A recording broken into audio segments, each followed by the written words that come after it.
My name is Hank Smith, and I'm interviewing Donté Gibbs.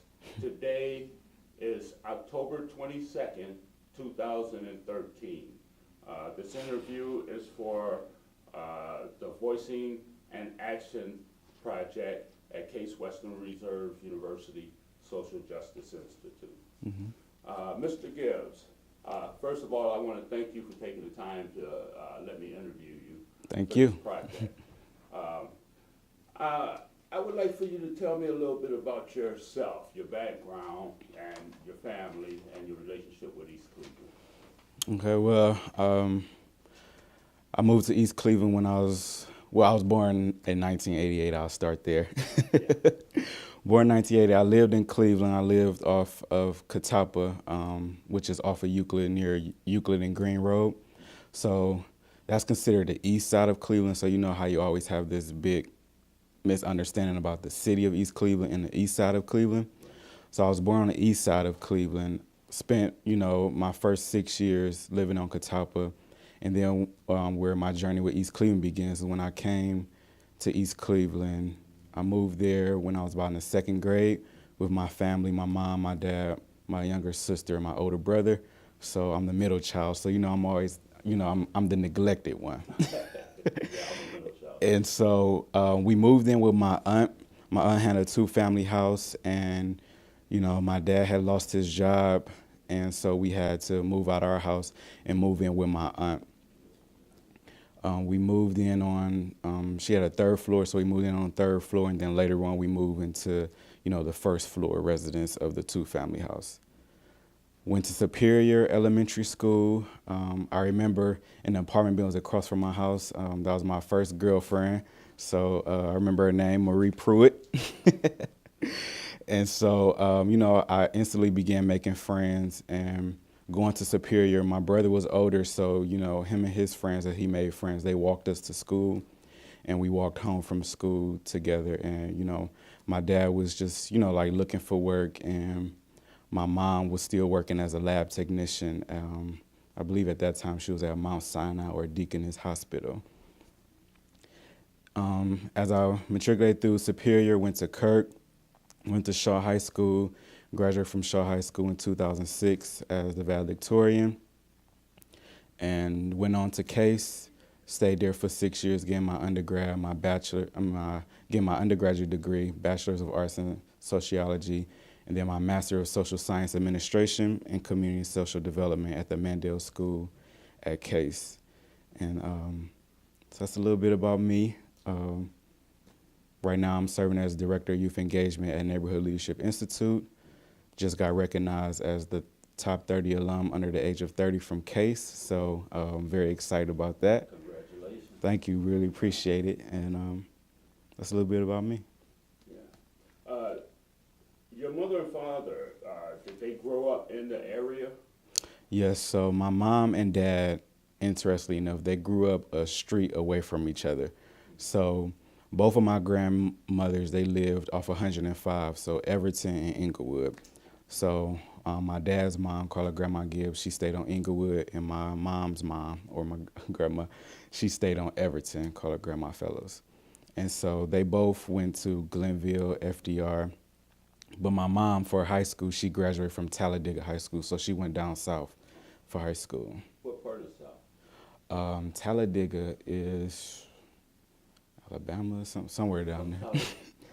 Talladega, yeah. Yeah, I remember that town. I can't remember what state it's I can Google it real quick. Yeah. Okay. All right, so your parents actually grew up on the east side of Cleveland. Mm-hmm. And went to school on the east side of Cleveland. And, Yes. And your siblings all grew up in that same area. Yes. So y'all got a long history of East Cleveland and Yeah. and eastern part of Cleveland. Yeah, my mom said when they were little, and my dad, they used to ride their bikes to the city of East Cleveland, ride their bikes from 105 to Forest Hill. Mm-hmm. She still tell me that today. I really don't quite believe it, but, if that's her story, that's her story. But she did say, they used to go to Angela Mia's Pizza and everything like that. So I'm like, hey, the pizza must have been, really good. It is. But, for them to ride their bikes from 105 to, past Coit to get some pizza in East Cleveland. It was amazing. Did they ever talk about much about East Cleveland and how it was back in those days? Yes, they said it was pretty much, it was, you had to like really tiptoe through East Cleveland. It wasn't, the East Cleveland you see today. It was much well put together. You had a lot of homeowners, different businesses. It was really well kept, and they say you would get pulled over for the police if your car was too loud, or if your muffler or things like that, or like, the city department really enforced housing codes. So if you had housing violations, it was taken care of just like that. And so they really kind of talked about what East Cleveland was like when they grew up, being this premier suburb of Cleveland that a lot of people wanted to experience and flock to. Right. And your mother worked as a lab tech at possibly Huron Road Hospital? No, not Huron. She worked at Mount Sinai. She worked at Deaconess Hospitals, and right now she works for Mayor Lab, which is 260th in Euclid. Oh, okay. So she's been in that field forever. Yeah. Yeah. How about your father? Did he find more work? So my dad, he found like different factory jobs and things of that sort, but as of now, just unemployed. He just does like general contractor work on the side when he can. Are they still in East Cleveland? Yeah, so my parents, they still live in East Cleveland on Windermere. Oh, great. So yeah, so they've been there about 18 years, I would say. 18, 19 years. Okay. That's good.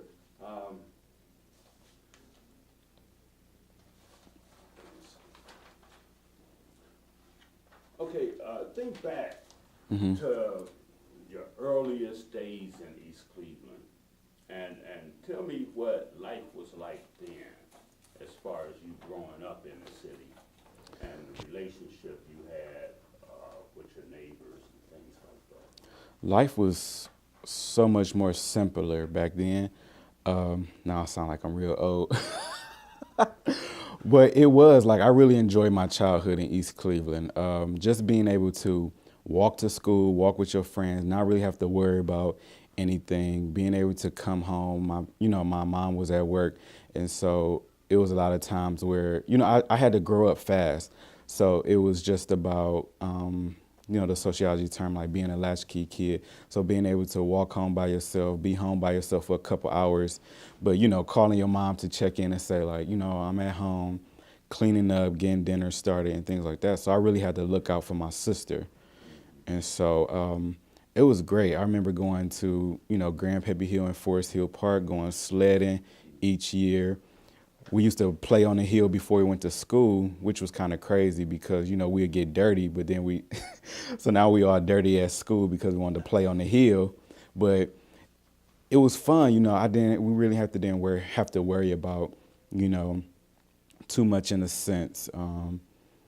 You were outside. We didn't have phones back then, so, you were just outside. You just knew what time to come home.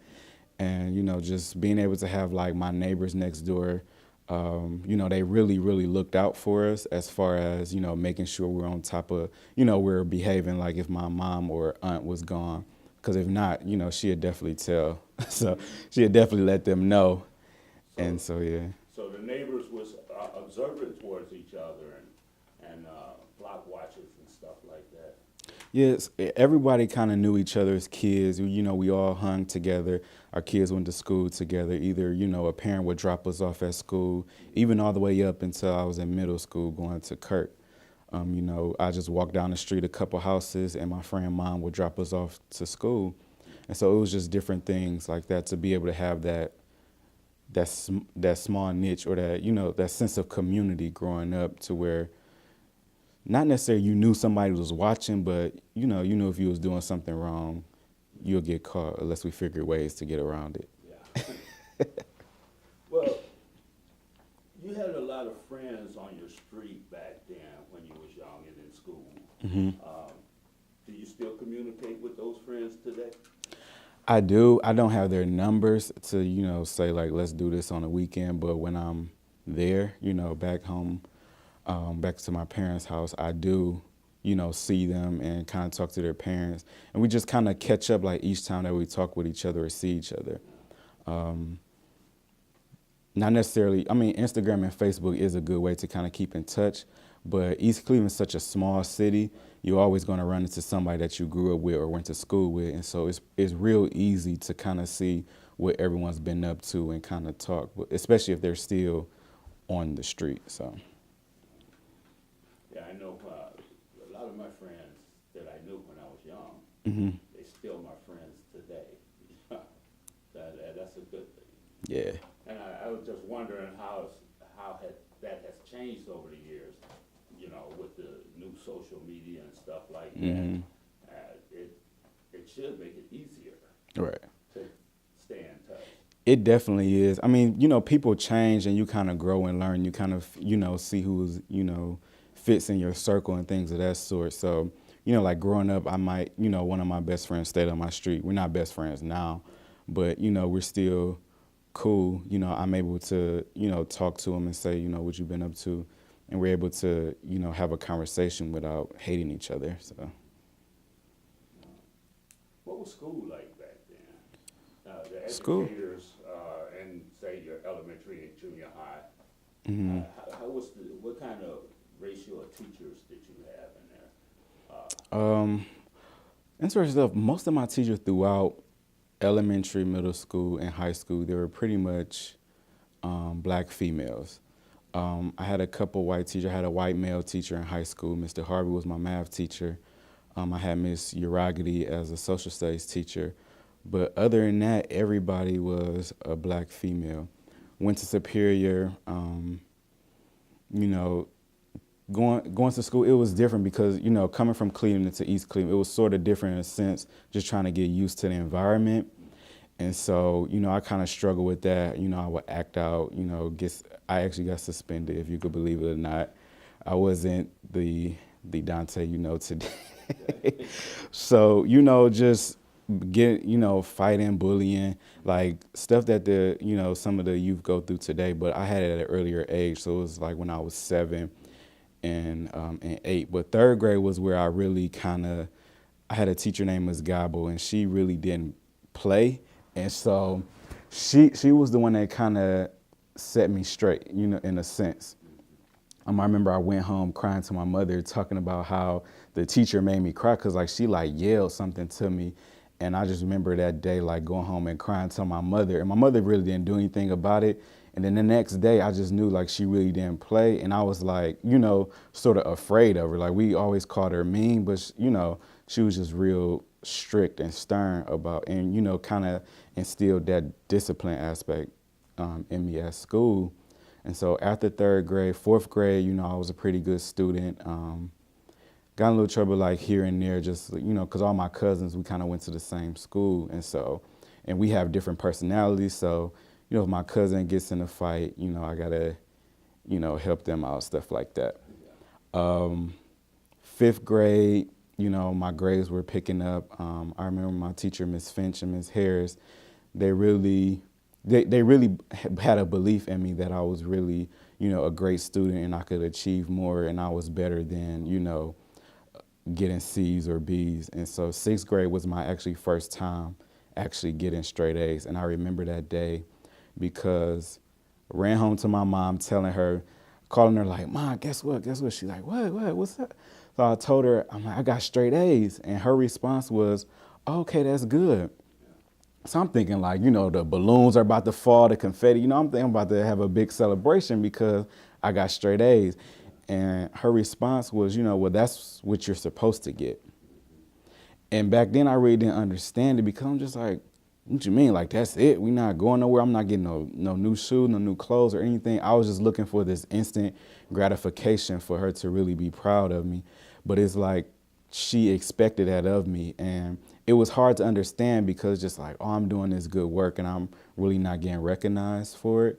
And so it just kind of just made me expect more of myself going forward and things of that sort. So yeah, so those are things that really you didn't agree with at the time, but now right. you saw how it benefited you. Definitely. Yeah, that's a good learning experience. That's great. That tough love. Yeah. Well, what's some of your fondest memories of East Cleveland? Fondest memories.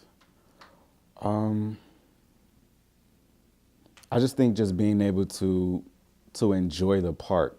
You know, Forest Hills Park was just this space that, you know, it was very quiet, very serene. Nobody really went there. And so it wasn't, you know, like this busy park. It was just a place where you can kind of go, relax, feed the ducks, go down to a little creek area, and just really just have fun as kids and just play around. And so, you know, going to the park, going sledding, even when I got older, like going to things like the Battle of the Bands when they were in East Cleveland, like the whole community would pack Shaw Stadium, and, you know, you would see people along the fence, like really trying to get in, and you would just see like, this was like the one event that people really look forward to as a sense of community, and nobody was fighting, it was just, everybody was very proud of this band.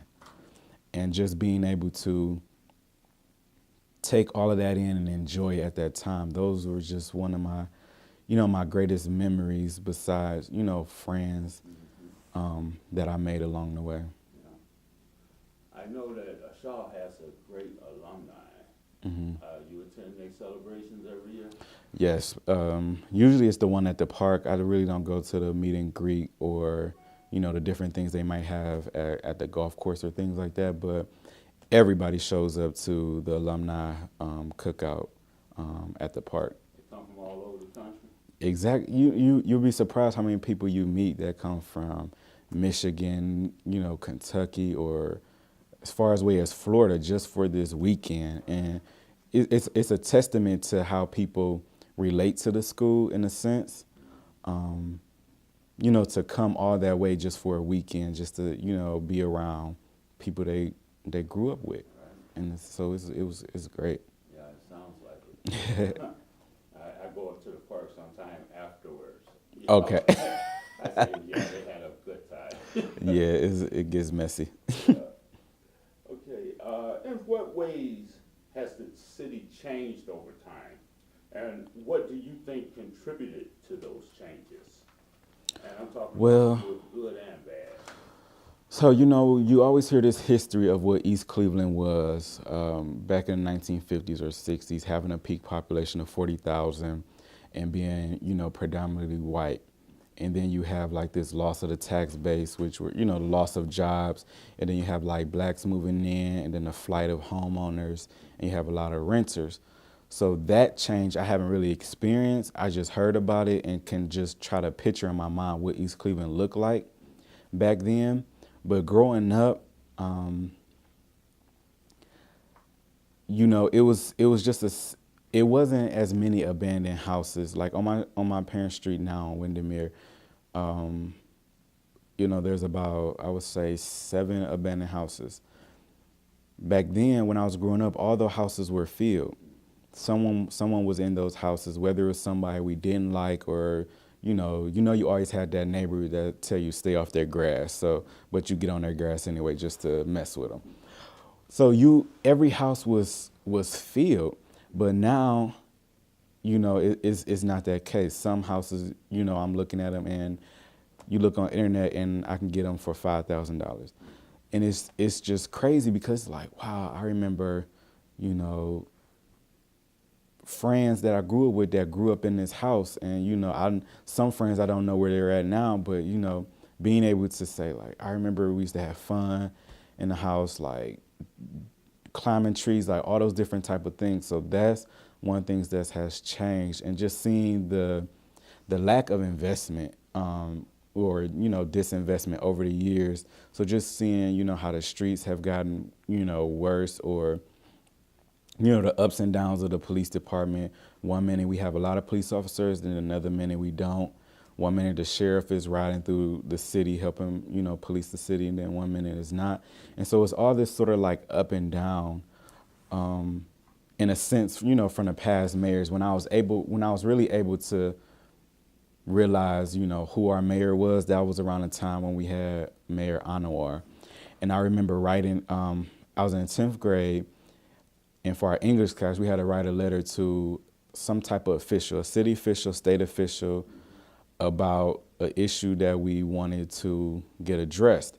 And so I wrote a letter to Mayor Onunwor just talking about the state of the city, as far as the streets and everything, because, we walked to school. So I was able to notice like the streets. We're just driving and saying like, oh, don't go down this street because there's too many potholes. Like, you shouldn't have to avoid a street or an area based on potholes. Like, it's just crazy, And so I wrote that letter to him. And in that letter, I was kind of nervous because it wasn't like I was praising him for doing, I was basically saying like what he wasn't doing. And I was playing baseball around that time. And I had a baseball game. And when I came home from a baseball game, my mom said, the mayor was here looking for you. And I'm like, what do you mean? She was like, the mayor came out here like, oh yeah, your son wrote me a beautiful letter and everything. I'm just like, nothing in that letter was beautiful. So I kind of told her about the letter, and she was like, well, he just said he wanted to meet with you and he left his number. And so I told my English teacher, and she was just excited, like, well, you have to like call him. And I'm just like, well, what he's gonna say? Are you coming with me? Because I'm like, this is the mayor. I'm not going to the office by myself. But went to the office called him, went to the office, and he he said he appreciated the letter. He said, this was sort of one of the first time he got a letter from, someone my age talking about the city. And so he showed me like these street plans, that different streets that were going to get done. And coincidentally, my street, Windermere, was one of those streets on the list to, get totally repaved, the sewer work and everything. And it was going to be done in concrete as opposed to asphalt. And so I saw these plans. He said, it's on the schedule to get done. And so I said, well, great. And so I just reported that to my teacher and just kind of left it at that. 2 years later, my street is getting done. And, so all the stuff that he, did, the charges on racketeering and, things of that sort. But the plans that he showed me actually came to pass. And so regardless of that, I respect that fact, because it was something that, he was able to share with me and say, not only is your street getting done, but Idlewood, and I think it was another street that got done with concrete before Brewer got into office. That was a good testament there. Mm-hmm. How has race and racism impacted you personally, and how do you think it impacted the city of East Cleveland? Good question. For me personally, I grew up, everybody around me was black living in East Cleveland, but the church that I went to, it was mixed, it was white. And I really didn't see them as, you see people as white, but it's not like, oh, my pastor is white, and, like it was real small. So we had a real good kind of connection. And so race wasn't really on my radar at that time. Race really didn't hit me until I went to Case. So it was sort of like this culture shock, like going from all black high school, all black city, and then 5 minutes away, going to where I'm not the majority anymore. I feel like a minority. And I really don't, I hate that word minority, because it's just minority, but that's how I felt. I felt less than. It was just this big culture shock, because I had people from India, Asia, China, and then, I had people that were white. And so to be, the only person, the only person in my classroom that was black, it was crazy, because I wasn't used to that. And so now, if you're talking about race issues, it's like, oh, let's look to the black guy, because he could tell us what the black experience is about, or, oh, he's from East Cleveland. They found out from East Cleveland. So now I'm like the mayor at Case. I got to speak on behalf of the whole city about what life is like in the hood, Yeah, but you saying that you felt uncomfortable in that role? I did, but then I got more comfortable because I was just able to have fun with it, you know. So and being able to teach people a lesson, you know, in the sense that because I had one lady, we were in a group project and we had to study, you know, these different organizations in East Cleveland. And she was talking about how she lived on the border of Cleveland Heights and East Cleveland. And, you know, she really hated it. It was the worst time of her life dealing with East Cleveland, and like nothing good ever comes out of East Cleveland. So I'm just sitting there just listening. I'm just waiting for my moment to just tell her, like, you know, well, hey, my name is Donté, you know, I'm from East Cleveland. And so she was just like, the look on her face was just priceless. And it was like, that moment was what I was like waiting for, because it was able to show her that here I am as an East Cleveland resident at Case with you, doing better than you. You know what I'm saying? And so out of everything I had to go through, like growing up and things of that sort, and here I am in the same classroom, on the same, you know, quote unquote level playing field, and her facial expression was just priceless. She was just shocked, and she didn't really know what to say. She was just like, "Oh well, you know, I think it's good you go to," and she just kept stuttering over her words. And so I was like, "It's cool, you know now that something good can come out of East Cleveland. So, you know, you still want to work in the group?" And so she said, "Yeah," and we just moved on from there. And you know, we built a relationship after that, you know, a friendship. But you know, I just had to let her know. Like, was able to show her by example, you know. Exactly. You know, So I really didn't have to tell her, but you know, it was just great to be able to, for her to see that. Exactly. Yeah. Okay, as far as you going from an all African American environment to Case Western Reserve, where you were involved with people from all over the world, actually. You get people Right. from all other countries. And, you know, how did you feel about that? How did that affect you in any kind of way? It did. It kind of made me like clam up, because it wasn't something I was used to. It was this shock. It was scary, you know, like to be this close to home, but yet so far away. In that atmosphere, and Case in itself could be, you know, in its own bubble. Like just on that campus, you know, everybody could just kind of be in their own world, rushing, getting here and type of thing. But it was really scary. I wanted to get back to what I knew and what I was used to. So it was hard for me because I kind of went in with the sense of doing pre-med, but I wasn't really sure. And so everybody was looking up to me because, you know, being this young black boy from East Cleveland, making it to Case, being valedictorian, getting, you know, an academic scholarship to go to Case and pursue something like Case. I didn't realize Case was such a good school, being so close to home. And so stepping foot on that campus and just hearing how good Case was and how people from all over the world, like one of my roommates was from Australia. And I'm just like, what are you doing here, you know, in Cleveland, Ohio? And so it was real hard to kind of live up to everyone's expectations, but then make it the day-to-day to say, you know, okay, because everybody there was a valedictorian, but they came from far better school districts, you know, from where I came from, because I wasn't prepared for college when I, you know, graduated from Shaw. I love Shaw, but I mean, it just didn't really prepare me for that atmosphere.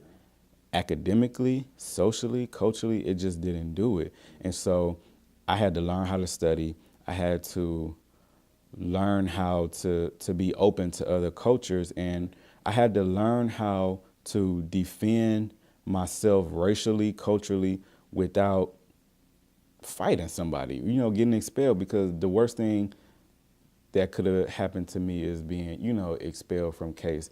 While everybody's looking for me to be like this great person, this doctor or whatever, and then not being a doctor. So just dealing with all these different stresses along with race and culture, it was really, really difficult to maneuver, but somehow I was able to do it. I remember, you know, just freshman year, just like, so they give you a bus pass as part of your like financial aid package.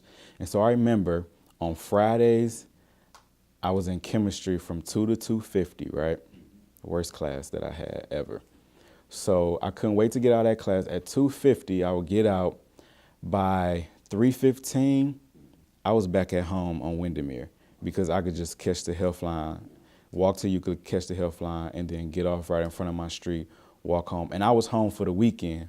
So I was there Friday, Saturday, Sunday. Sunday went to church, had Sunday dinner. So that was, something to look forward to. But I had my clothes for the weekend in my book bag and whatever like little homework that I had.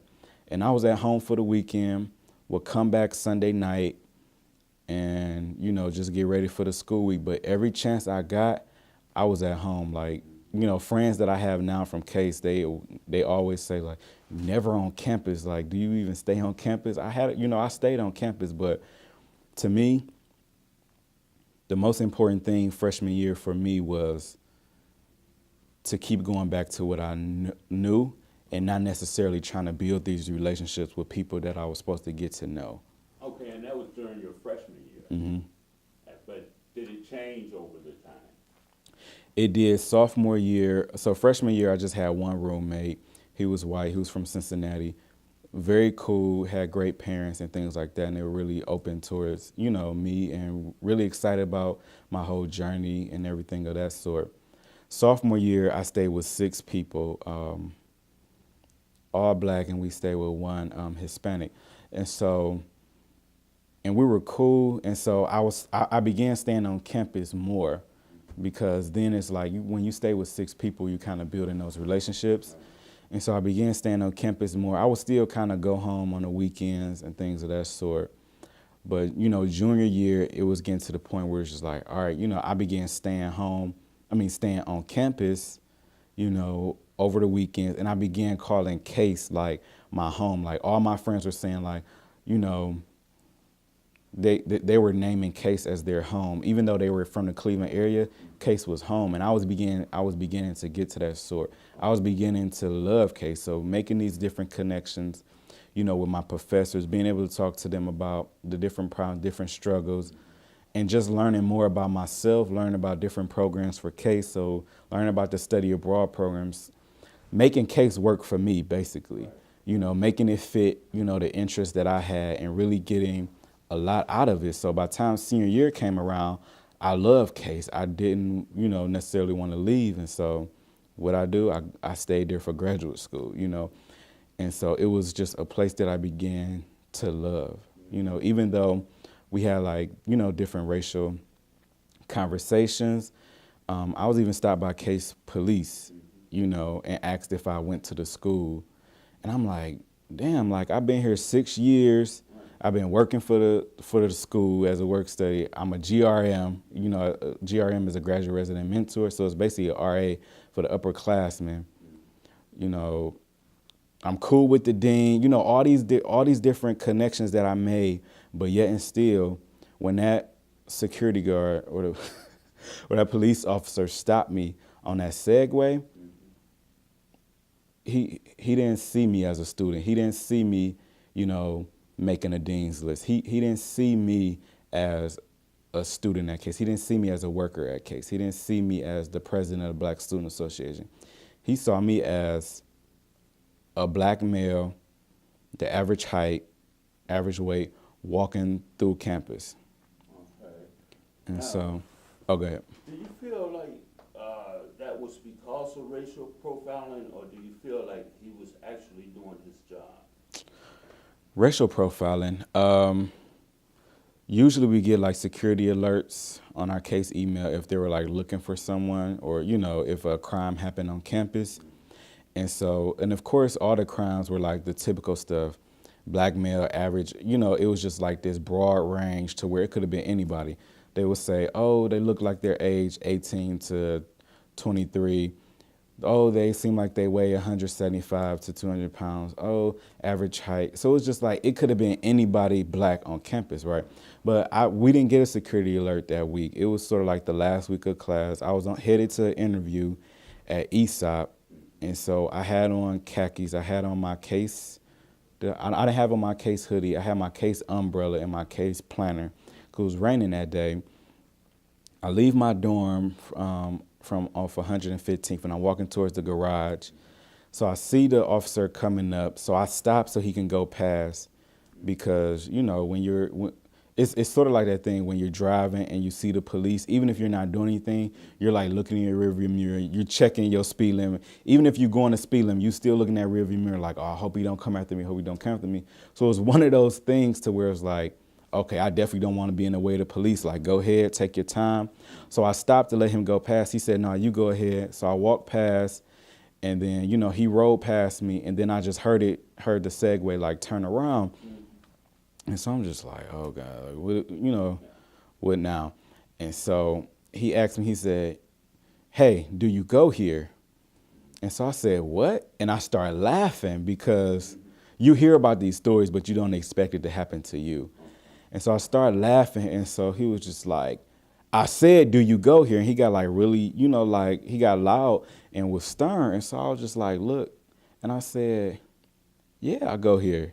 And he was just like, he just looked, took a pause, and he said, oh, okay. And it just like turned around. There was no explanation. He didn't say, he really didn't ask to see my ID or anything. It was just like he just saw me walking as a black male and didn't stop anybody. You know what I'm saying? It was 2 white girls behind me. He didn't stop them. It was, it was a white guy ahead of me coming out of the garage. If he saw him, I don't know. But, I was the one that got stopped. And there was no explanation for it. And so, I didn't take, I wasn't happy about that. It was an uncomfortable feeling. It was, because it's just like, what do you mean? Do I go here? Was it the way I dressed? Was it the way I was walking? Like, what was it that made you say, I'm going to stop him and ask him, do he go here? Now you said you had 5 other roommates. Sophomore year. And they were all black, 1 Hispanic. Was that on purpose, or did it just happen? Yeah, so sophomore year, you're able to pick who you live with going forward. Freshman year, you just kind of pair it with whoever, based on like a survey that you do based on what time. They ask you a series of questions like, what's your interest? What time do you go to sleep? What type of music do you listen to? And then they just pair you up with somebody, I guess, similar to those different characteristics. So you were paired up with these people?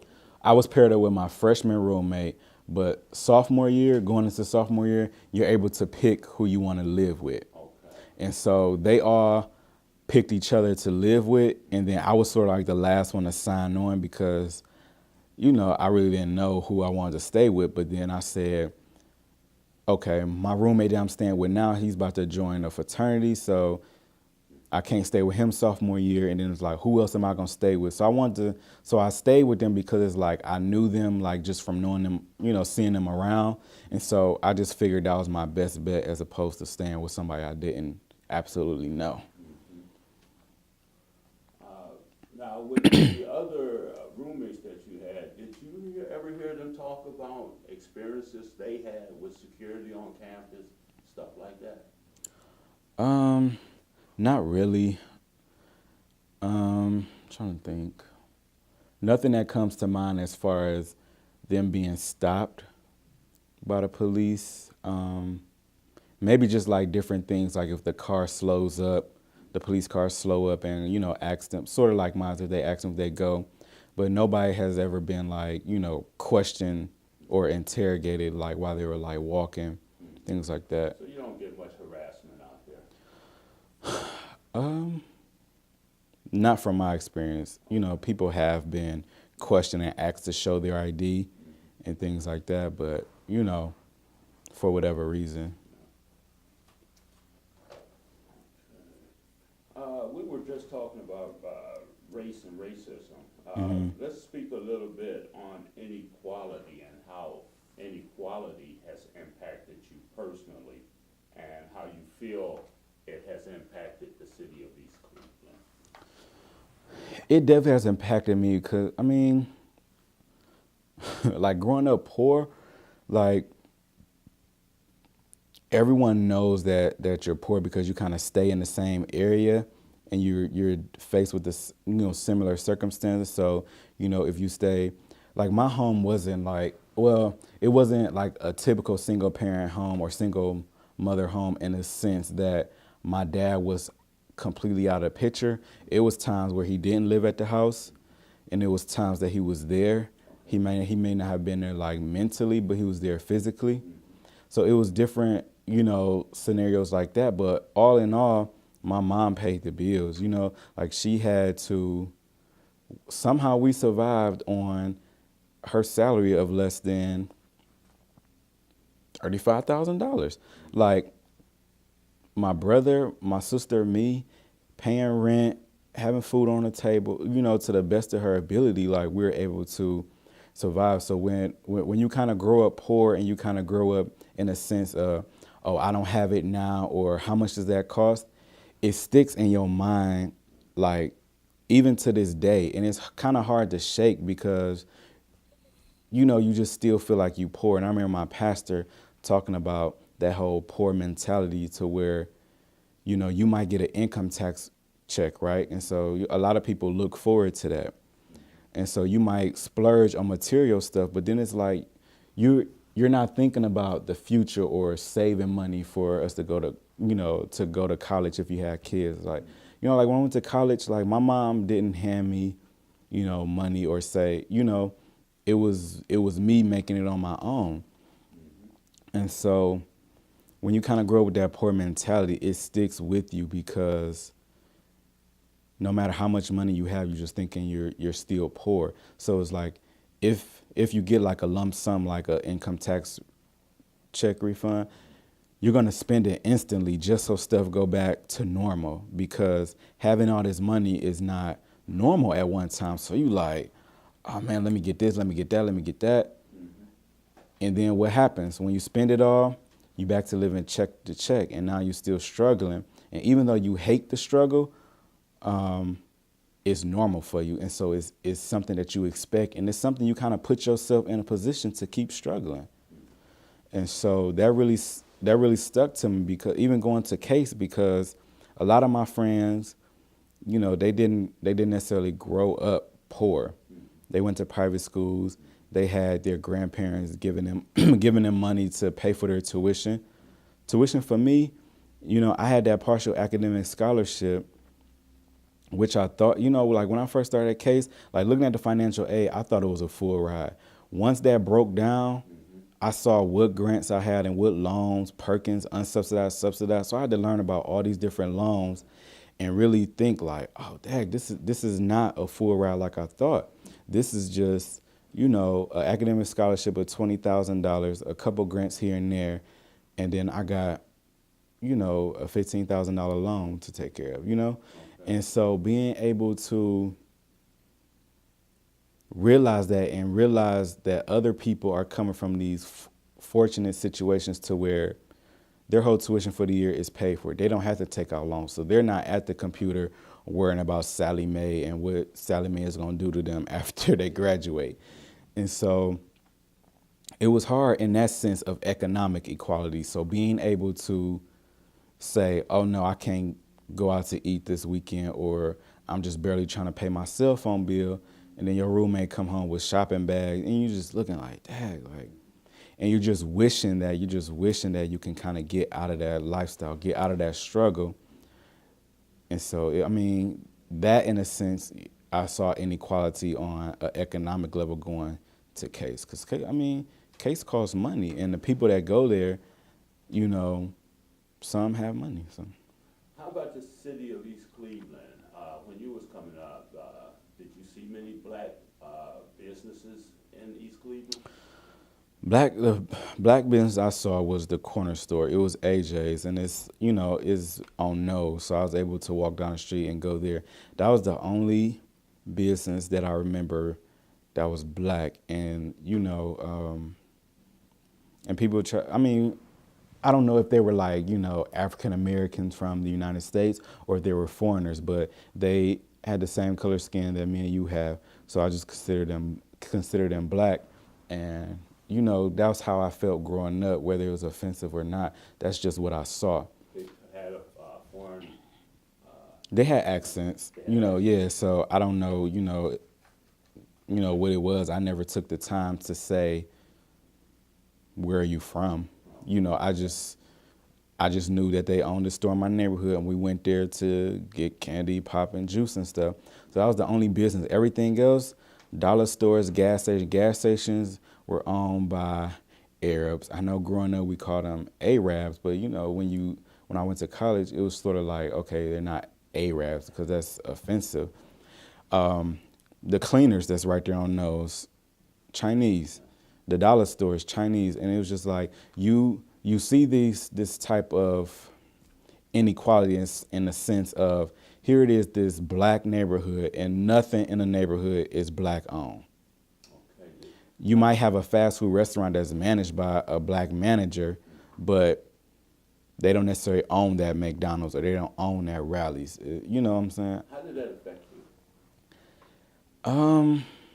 I really didn't see no effect like growing up. It was just something that I noticed, but it did affect me because it made me feel like the only thing that we're good for is buying stuff.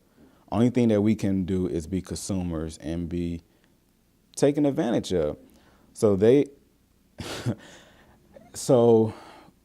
they'll have these businesses, and then we go there, shop there, get the hookup, whatever you want to call it, low, get something for the low. But they're basically saying, okay, we know what you like, this is what you like, and this is what we're going to sell. And we buy into that mentally, socially, culturally, and then with our money, our spending power.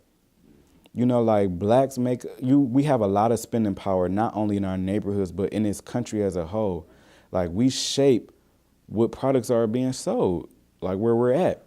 And so to not see a black owned business, it just made me feel like only thing we're good for is just going to the store, being followed, walked around, harassed in the sense of what can I help you with, or having a sign posted on the door, only 2 people at a time, or leave your book bags here at the door, or even with all of that, you still go down the aisle and you're looking for something. Can I help you look for something? Or what are you looking for? So I'll say, like, you know, if you go to the dollar store to get a brush or something, you looking for a brush, and they're like, okay, we have this brush right here and this one. Which one do you want?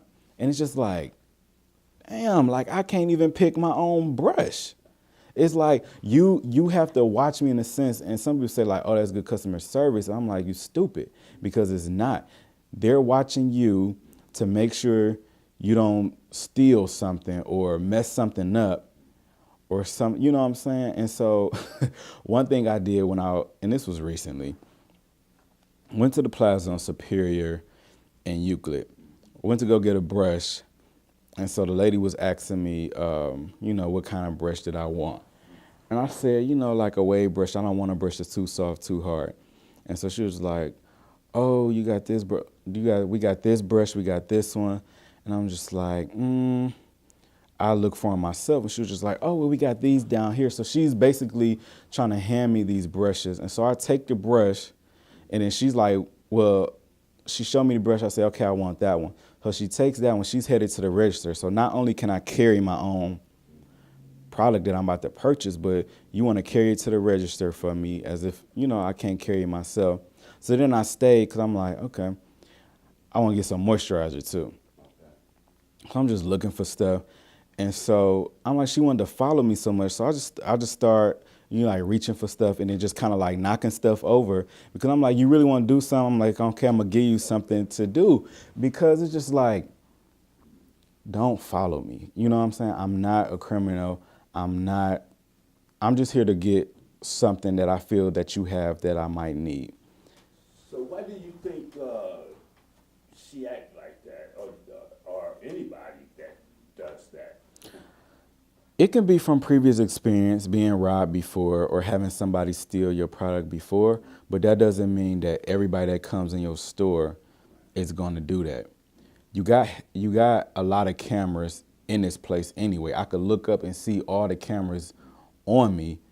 So I don't, you know, having the cameras is one thing, but to have the person at the register looking down the aisle at me, and then you walking around acting like you fixing up stuff that's already perfect and looking at me and just saying like, oh, can I help you with something? I'm like, clearly I know you're there. And so if I don't see something that I don't like, I'm going to ask you, because that's what you're there for, you know?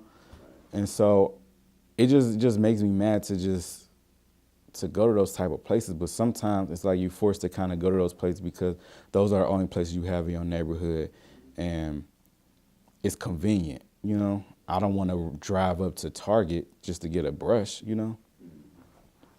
Well, in your time and that you spent in East Cleveland coming up, what do you think about the different businesses that's in the city now and the different businesses that was in the city 10, 15 years ago? So a lot of the businesses, and like I really didn't see, you know, you really don't see like this business culture there. You just have like all these dollar stores, liquor stores, and fast food.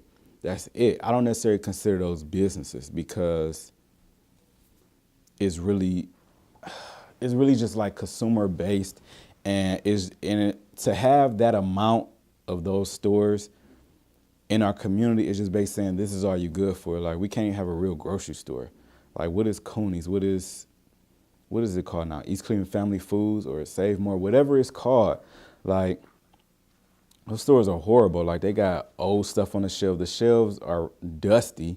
So it's just like that. So if you don't take pride in this store, you want me to shop here and buy old stuff, but they don't see a problem with it and nobody sees a problem with it, so they're still open.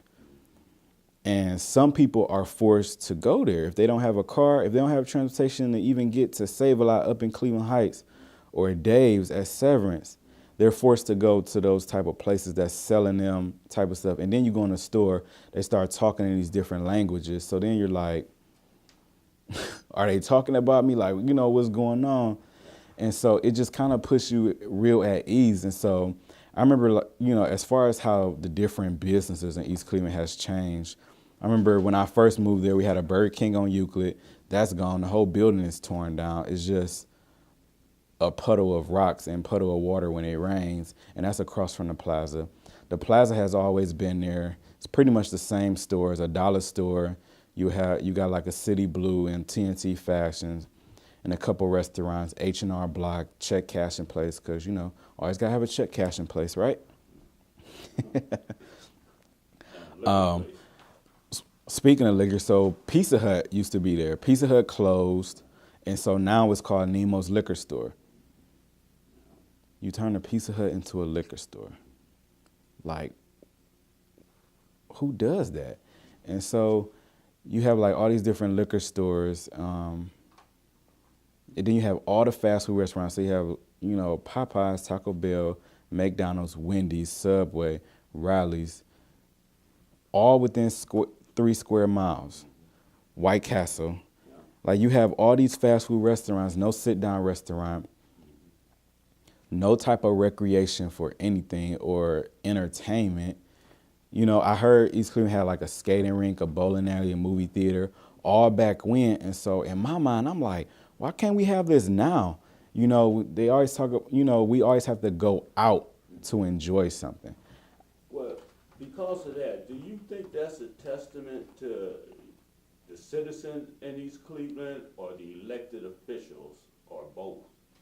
Definitely both. You know, we can shoot blame on the elected officials all day.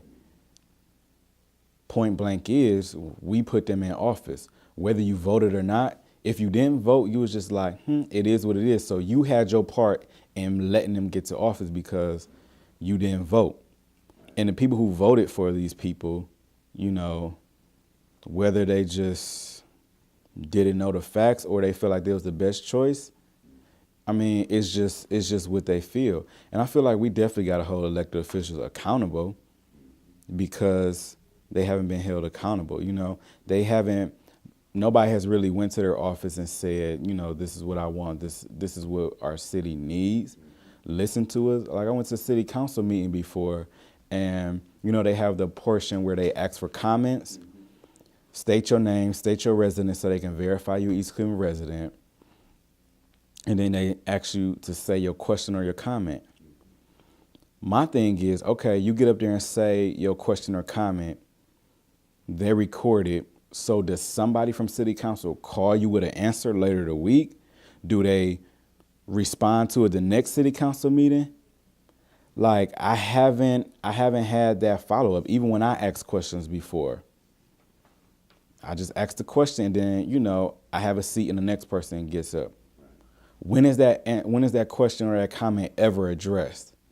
But this is how we run our city. This is how we do things. I mean, you got mayor and city council who cannot get along, And in my opinion, this year or with this administration, I have seen the most progress in East Cleveland ever since I've been an East Cleveland resident. Okay. The buildings I used to walk past at Superior School when I was going to Superior have been abandoned ever since I moved to the city. How do you have an abandoned building that's been there for 18 years? One building just got torn down. Not saying that, is Mayor Norton's fault for not getting this building torn down before. I salute him for even getting this building torn down now, because what about the other mayors? What about people that was on city council before or city council during that time? I know we have this relationship now with the Cuyahoga County Land Bank, which is great because then now we're able to address the abandoned housing issue. It's not going to happen overnight. I understand that because our housing infrastructure represents 40,000 people. We have 17,000 people. So it's going to take a while to where you're actually able to see like no more abandoned houses or anything like that. But I did notice that the building that I used to walk past every day, it's 3 of them. It's still 2 more that I'm waiting to get knocked down. So, and I told Mayor Norton, I'm like, okay, you tore this one down across the street. Let's get these other 2, because Superior School is right there. And if I walked past it as a young child 18 years ago and kids are still walking past it today, like, you just don't want that. Like, why? So I think I answered your question. Yes, you did. But you spoke on voting and getting people elected into office.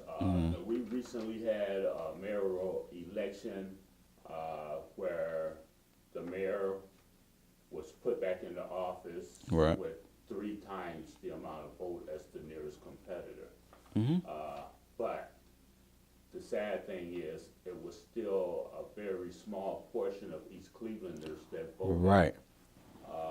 What do you think about that, and how do you think we can improve that? I'm glad you brought this up because I do youth programs and I have like 6 students from Shaw High School, so they, are familiar with the East Cleveland School District. And so while I definitely advocated for them to get their parents to vote and told them to empower them because you're doing this youth program about youth voice and everything. And so we looked at the results the next day from the Board of Elections. 3 people were running for mayor, right? One, Robinson got I think 135 votes. Joy Jordan got 500 something, and then the mayor had like 1,500 votes. A landslide, right? In no sense. That's great if you have 3,000 residents, 3,000 voting members. We have 17,000 members according to the census. A lot of people want to say, oh, it's really 20,000. Whatever, however you want to fudge the number, it's still lower than, what it was. It's still 17,000 officially. Out of 17,000 people, and, that could probably go down to about 10,000 adults, I guess, however you might want to break it down. You only have 2,000 of those 10,000 voting adults to vote. Like, that's terrible. And it's one thing to, like me, I sent out text messages to people like, make sure y'all go vote, make sure y'all go vote and things like that. My own brother didn't vote, you know what I'm saying? And not trying to just put him on blast, but it was just like, people are at different places in their life as far as like mindsets. He took his girlfriend to go vote, but he sat in the car while she went to go vote and he didn't go vote. Like, but what sense does that make? But a lot of people feel that way. They feel like they can't trust anybody, or they feel like, oh, it doesn't matter. The only person I want to vote for is President Obama. President Obama doesn't live in East Cleveland. He can't really, make the decision that affects us immediately at the local government level. But people don't really understand that. And it's hard to really get people to trust again in the system that East Cleveland has. It's so outdated. Like the rules for like city council and everything is so old. All the rules are still set in stone as if we had a city manager government. We have mayor and city council, but the rules and the policies don't reflect that. And so when you have 40 years of disinvestment, corrupt leadership, and just lies and just foolery, and people just taking office just for egos, you really don't get anything done. And the residents see that, and so they lose faith in what people can accomplish. And so they either say, oh, I'm not going to vote because they don't do nothing anyway, or I'm not going to vote because my voice doesn't count, or some people don't even know about the election. So you have to deal with those three different mixes of people. And that's something we saw with this election. So while the mayor won, but it was at a low turnout,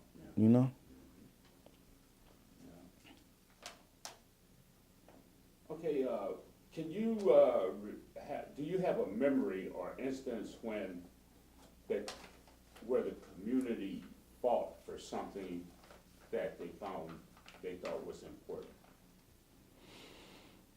Huron Hospital, with Noah, that whole thing. And it's funny because I remember when they were beginning to build the complex that's right there on Belmore, the Stephanie Tubbs Jones Health Center. Before it was just called the Health Center or whatever it was going to be called. Stephanie Tubbs Jones' name wasn't on there. I think that was a great move by Cleveland Clinic to, dedicate that building to her because she did fight to keep Huron open, and, she's Black, and so, it's something to help ease the Black community as they lose their hospital. So that's great. But a lot of people felt like the hospital, to be a level, with the level 2 trauma center in the city, it didn't just service the city of East Cleveland like people thought. It serviced the east side of Cleveland, Cleveland Heights, and things of that sort. So when you take that away, now people are forced to travel to Metro or to Mayfield. And so it puts people's lives at risk because that increase in travel time is greater. And, I would love to see, someone do a study about deaths caused based on this longer commute to this hospital. But I remember, Noah being at the forefront to really kind of negotiate between the mayor, city council, and officials at Cleveland Clinic to talk about ways that they could, keep the hospital open and still service the community, whatever that deal was about, Cleveland Clinic. I know Cleveland Clinic took care of demolishing the building and cleaning up the land and then being able to pay, the taxes they would pay for 5 years to the city, which is great because the city needs any type of revenue that it could get, not just any, not desperately, but, we need that solid tax base to be there. And so that was one thing. I remember going to the protests, going to the press conferences, marching in front of Cleveland Clinic, marching in front of Huron, just basic with signs saying, save the hospital, save our trauma. I remember doing a project at school around that. And so that was one time where I felt like people in the community came out. It wasn't the whole community, but that was something that was that was on the news, and we were organizing to get people to come. And it was around the fall and winter time, so because I remember it was like cold, and I remember it was on a Friday night. And I'm saying, on a Friday night, here I am standing in front of this hospital trying to save it. You know what I could be doing on a Friday night? And so it was sort of like this shift in my mind as I was, getting more involved in community work and things of that sort. So that's one memory I could feel like the community was really animate about trying to keep the hospital. And you say Noah spearheaded that movement. Mm-hmm. And when you say Noah, You're speaking of Northeast Ohio Alliance for Hope, Correct. and who are they, and how do you feel about that organization? It's headed by Travell Harp. I know they do community work as far as candidates forums and, protests and really organizing around issues. That's what I know about them. I did work with them previously. So yeah, I think it's a great group for East Cleveland to really kind of get a sense of that organization and being able to create action. I know recently they've been doing like the candidates forums and things of that sort. So, that's about it. How have surrounding institutions and cities impacted the city of East Cleveland?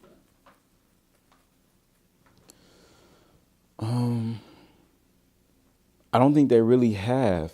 While they might collaborate, with police or things like that, like Cleveland Heights or in Cleveland and East Cleveland, they might collaborate in that sense. But you kind of get the sense that nobody wants a part of that area. It's sort of like. So I saw this picture on Instagram, and it was a picture of the movie The Lion King. So remember when Mufasa and Simba are sitting on Pride Rock, and the sun is touching everything that's Pride Rock, and then Simba asks, "What's that shadowy dark place over there?" And Mufasa tells him, "Promise me you won't never go over there." Blah blah blah blah blah. On the Instagram picture, it was basically saying, "You see that shadowy dark place? That's East Cleveland. Don't ever go in there. Don't ever go there." So I saw, and it was somebody from East Cleveland, and so it made me smile. But then when I was able to see it on other people's pages, people that don't have affiliation with East Cleveland, they just hear these perceptions. It made me mad because it's just like, this is their perception of East Cleveland, and we accept it as residents, and we put it out there for other people to accept it. And so it's really frustrating because they eat it up and they throw it back out like, boom, this East Cleveland, y'all better stay away. But then they'll come and smile in my face knowing I'm from East Cleveland.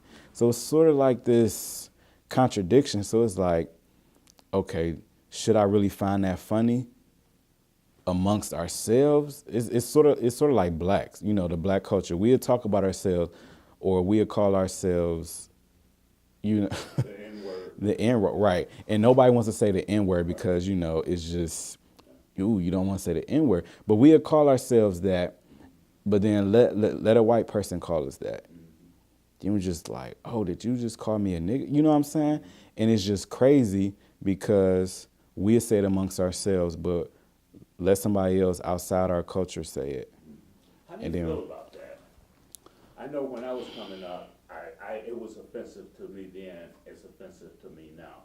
But my sons used to use it a lot towards their friends. I didn't approve. But what did you think of it? So I was just like, your son's growing up, right? I used the word nigga interchangeably, thinking it was something cool. It's like saying, yo, you know what I'm saying, your homie, your boy. It could be your best friend, anything like that. And so growing up, I heard the word a lot. And it wasn't just, through music, but I heard it like amongst my friends. And it wasn't like this derogatory term. It was like this term of affiliation or, of affectionate. It wasn't this bad term in my mind, in our minds, right? Growing up, when I kept hearing the word, because I noticed how on TV, if somebody said nigga, they would block it out. But they could say the word bitch, damn, ass, and things like that, and not really, and those terms weren't blocked out. And so I'm saying, and everybody kept talking about the N-word, which one is more offensive, calling, it was this question, it was on CNN, talking about which word is more offensive, calling a white person a cracker or calling a black person the N-word. That's how the question was phrased. And so I said, of course, the most offensive one is the one you won't say. You won't dare say it on air, or you won't even spell it out. And so learning the meaning behind it and like, slavery and the slave master with, with the whole nigger with the ER, and then, people just saying like, oh, we dropped the ER, added A, it's cool.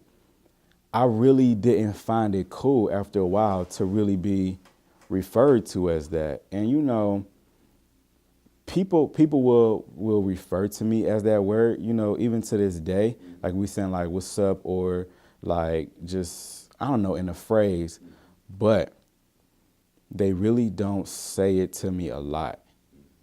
They say it in regards to other people, but they really won't say it to me. And I never really said like, I remember one of my friends, I was just talking about how I really don't use that word and how it's just, I don't know, I just feel a certain type of way about that word. And so they really don't use it. I remember my friend was talking about how much I accomplished and things like that, just really trying to just like, like build me up and uplift me like one day. Cause I was just like, I really, different things that I accomplished, I really, didn't pay them much to mind or, pay too much mind to it. And so he was just like, nigga, like you the man, like, do you know what you're doing? And he was just like, I don't mean to call you nigga, like I apologize, but like you the man, like you doing this and that. And that was something he was able to click in his own mind and do. I don't know if that was because it was just me or, if he felt like saying that word in that sense wasn't matching up. But that was something that I noticed that he did, in addressing me. You know what I'm saying? Okay, there's one other thing. The dress code is out there right now where they wear, a lot of younger guys wear their pants down below their I knew this was next. What do you feel about that?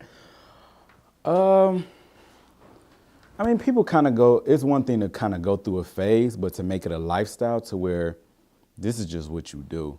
Like high school, when I saw it, I mean, for myself, I went through that phase real brief, right? So it's just like I saw people, with the baggy pants and you would like wear shorts up under your pants. And so it's just like, it was just the look. And so I was really trying to like fit in and be like everybody else.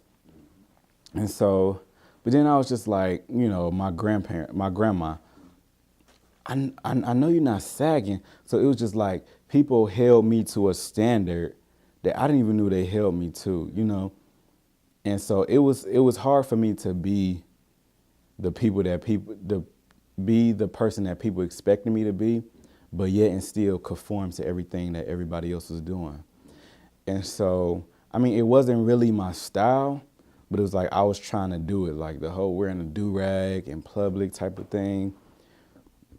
I never did the tall tees. That was just too drastic for me. Like, I don't need a T-shirt to my knees, But it's funny now because there's different trends in fashion.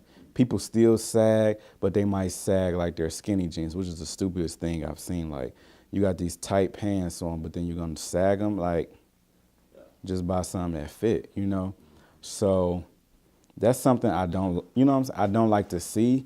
Not, if somebody came to me or sagging, I'm not going to treat them any way differently. Like, I'm going to always respect somebody, because that's just how I am. I don't want to just necessarily prejudge someone. Right. But, I mean, it's just something I don't do. So, yeah. Well, for instance, the other day I was in a store, and I came up to the cashier, and the cashier turned around with the sagging pants way down. What store were you in? Save-A-Lot, over on Shaw and St. Clair. So it goes down to just a level of respect for yourself and a level of respect for for that workplace. Like where's the manager? If that's how if that's the dress code for that place, then that's a dress code for that place. A lot of people are from that traditional sense where it's all about presentation and things of that sort. And so I don't necessarily always do things in traditional sense. Like, for different job interviews, I had my earrings in, right? And it was me taking that risk because people said, oh, you might not want to go there with your earrings in, or you might not want to go in with this and that. But I made it this far. Maybe I'm able to do that because of, like the experience I have and the credentials I have. Everybody may not be able to do that, but it was just a risk that I took each time I went to do an interview, and they were able to look past that, and so it's just different things like that, that is kind of, you don't expect to see that at a grocery store, or things of that sort. I've been around people where people have told people to pull up their pants. They either do it, with no problem because they say like, oh, I respect, you as an elder, or some people they done it or they haven't done it and just said, like, who you talking to type of thing. So it can go either way, but, Let's go back to the surrounding institutions and the surrounding cities around Cleveland. I noticed University Circle Inc. seems to be moving in this direction of the city of East Cleveland. What do you feel about that?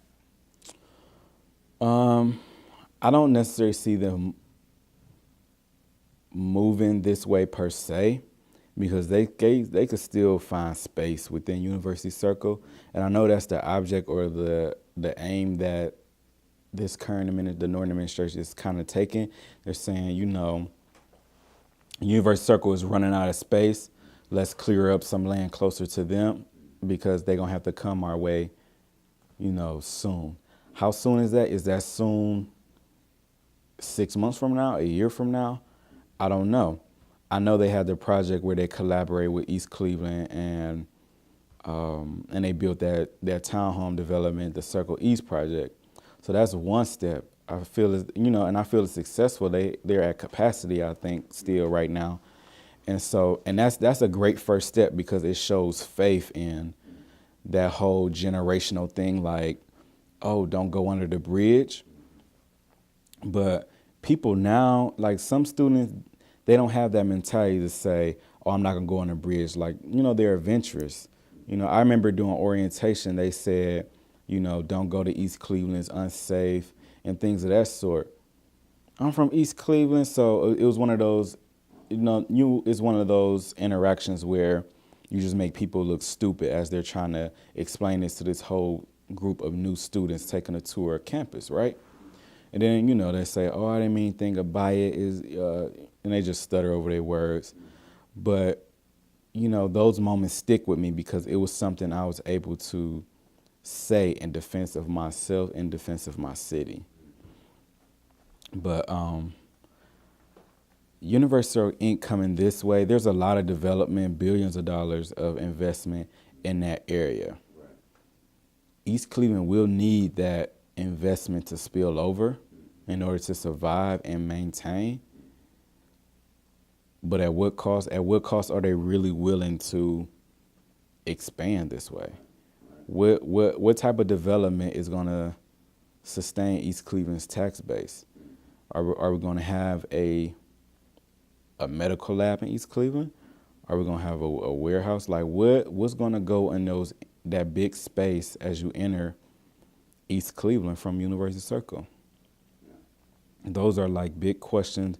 And what's going to happen in that area where there are houses and people are staying on those streets? And, not saying that gentrification is going to happen or, if it does happen, is good or bad. You do need to mix it up. You do need to shake the city up, though. We've been doing the same thing for years. And so it's time to get to draw that investment beyond Circle East. We need more than that to really make that expansion eastward. Because you can go from Lakeview to Noble, and there's plenty space there for development. Mm-hmm. Then you got Hayden Avenue. Mm-hmm. How was those two areas when you was coming up? Was it active? Hayden was always like, just drab. You know, it was only time I was really on Hayden was for being in or kind of walking to my cousin's house because they stayed off East 142nd and Elm.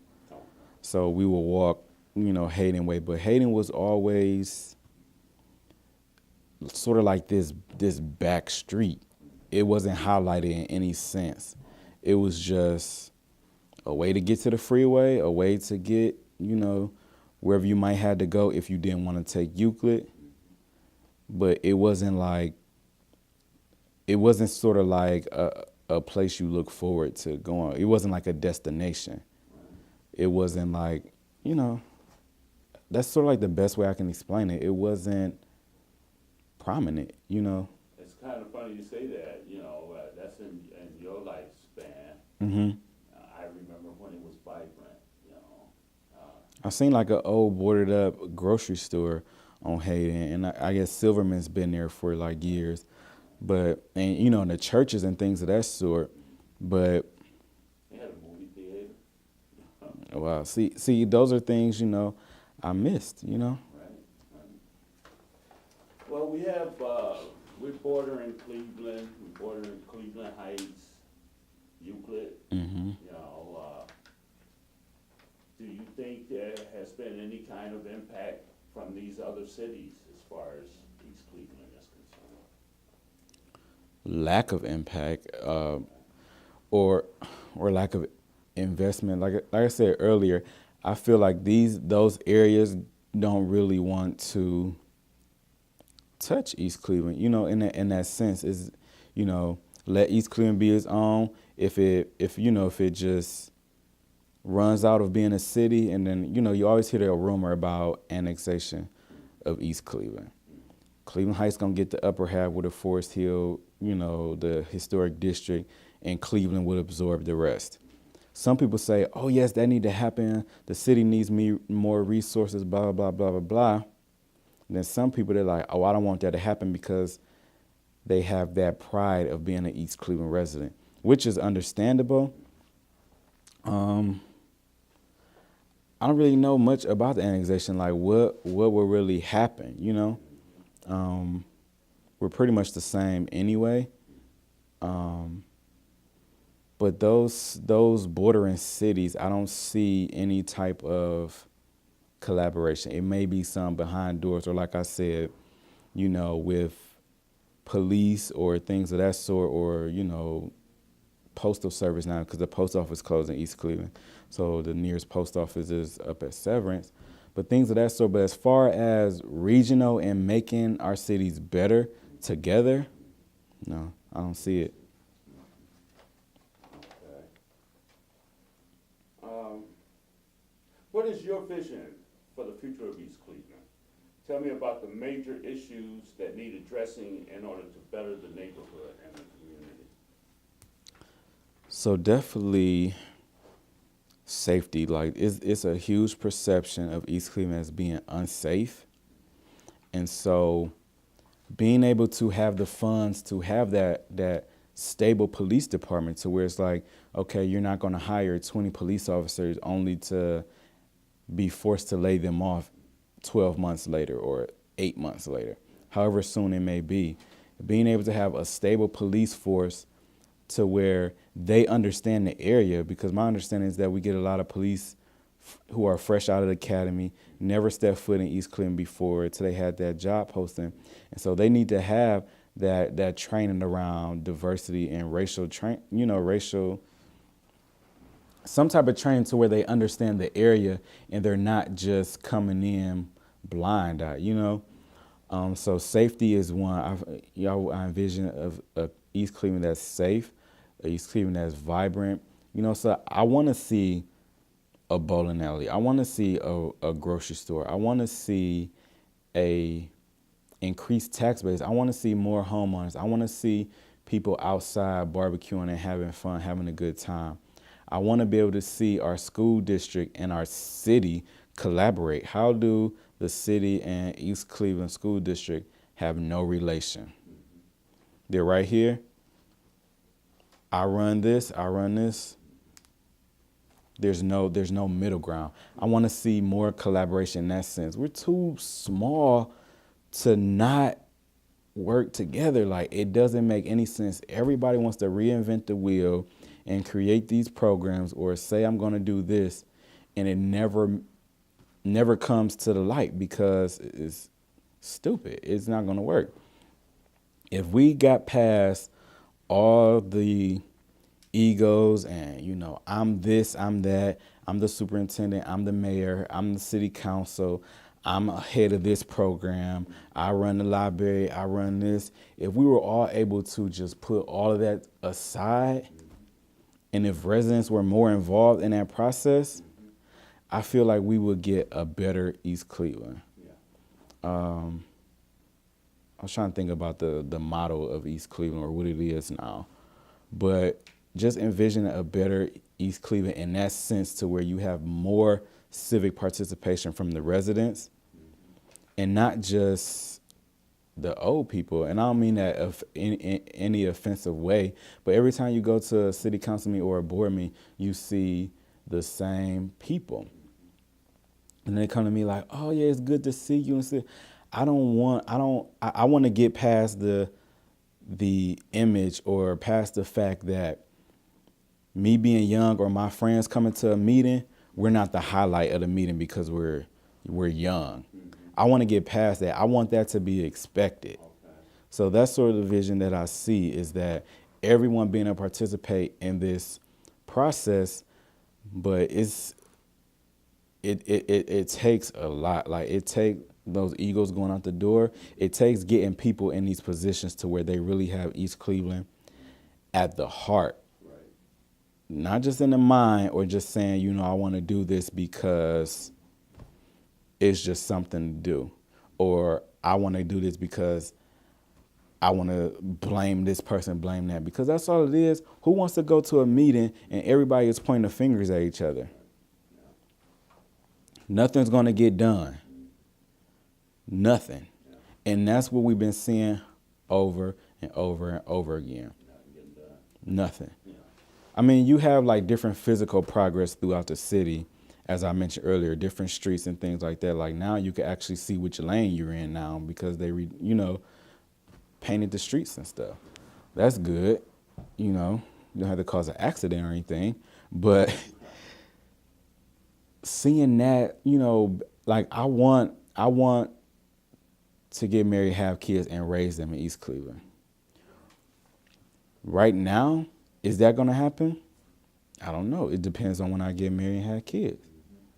I want East Cleveland to be home. Like, I'm very passionate about my city. I love it. I love the childhood I had, in the city physically, but who knows? And we've lost a lot of people who just like moved out and things of that sort. I don't necessarily want to leave the city, but if you're faced with that choice and that option, what sense would it make for me to still be here? Well, East Cleveland is about 95% African American. Mm-hmm. What do you feel about more diversity into the city in the future of East Cleveland? Do you feel it should be more diverse? Definitely. Shake it up. So everybody is so used to this just being a black community. It can be a black community, but we have to get out of that mindset of people trying to take over or they don't know type of thing, because hell, we don't know either. You know what I'm saying? We all in this thing together. So to have a white couple move on my parents' street, I wouldn't be opposed to that. I wouldn't be opposed to 6 of them moving in. They can get those abandoned houses that's abandoned. So, I wouldn't be opposed to that. I'll be in support of that. How to make that happen? You have to address those issues, because families do not come to cities with bad school districts, bad government, bad city services, and a lack of respect amongst elected officials. They just don't come. So we can say we want it. I mean, we have some diversity as far as like in the Circle East townhomes and then Lake Park Tower and things of that sort. But those are isolated incidents. Those residents are not coming to the town hall meetings. Those residents are not coming to city council meetings. They're just living here because it's cheap. And those buildings are decent enough for them to venture into the city, in my opinion. And so we're going to need all that diversity of businesses, diversity of people, diversity of, raising that tax income. We're going to need it. We're going to need it, or we're going to be in the same place that we are. I want to ask you another question about, there's a separation in East Cleveland when you talk about the hill and the city part. Mm-hmm. What do you think about that difference? So I've heard about that, and I think it's a generational thing. If you ask the young people, or people in my generation younger, they won't see that separation. They really don't see the whole idea of going under the bridge from, University of East Cleveland. I do notice up the hill, because up the hill, East Cleveland going across, there's parts that's up the hill. So you have up the hill Taylor, Noble, Lee Road, Forest Hills, and Superior. But when people say up the hill, they speak of that one piece of up the hill. And that up the hill part is where those Rockefeller homes are at. That Lee Road and Forest Hill Boulevard, they speak to that because that's where primarily a lot of homeowners are, and that's where you will get your diversity. So you may have people that are white that live up there, and it's sort of like the nicer area. So if you go on the website of eastcleveland.org, if it's still up and running, you will see a picture of the Rockefeller homes. And that's cool because you want to highlight what's great about the city, but that's just what you see. And so it may create that type of thing. I don't know if people from up the hill feel, like they have to come to the city council meeting or come to the, I never went around and asked everybody where they live, but I doubt if you have a great representation from up the hill. And so, it is that divide, because they're up there by the park. It's real suburban, it's very peaceful as opposed to what you might have down the hill, Okay, what would you be prepared to do to participate in making East Cleveland a better place to live? Oh, the dominant question, huh? Active participation. Yeah. What am I willing to do? I'm willing to support council, support the mayor, go to the meetings, host meetings, really, help with bridging the school district with the city. I'm down for, the whole movement and getting things together. What that looks like, I just don't know yet. It's one thing to go to a city council meeting and then just go home. But I'm willing to begin to hold our elected officials to higher standards. I'm willing to call them and go to their office and knock on the door and say, hey, I sent you a letter and you never respond. I called and you never respond to me, or your answer is insufficient. I'm willing to do that. Well, did you have anything else to add? No. Okay, well, Donté, I would like to thank you again for the opportunity to interview you. Mm-hmm. Is there anything else you would like to add before we close out this interview? No, sir. Okay. Well, thank you very much. Thank you.